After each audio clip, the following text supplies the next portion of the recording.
নমস্কার, কেমন আছেন সবাই? নতুন একটি ভিডিওতে সকলকে স্বাগত। তো আজ ঘুম থেকে উঠতে একটু দেরি হয়ে গেছিল। ওই ৬টার দিকে উঠেছিলাম আর কি। তো উঠে দেখি আজকে অন্য দিনের তুলনায় কুয়াশাটা একটু কমই আছে। গতকাল সকালে কুয়াশাটাও বেশি পড়েছিল, সাথে ঠান্ডাটাও বেশি ছিল। সেই তুলনায় আজকে ঠান্ডাটাও কম আর কুয়াশাও নেই বললেই চলে।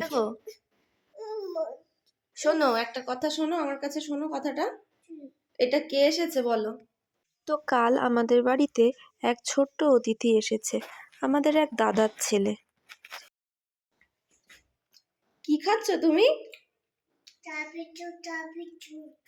জানু কাউকে চা খেতে দেখলে ও খুব বায়না করে চা খাওয়ার জন্য। শেষমেশ ওকে না দিয়েও আর পারা যায় না।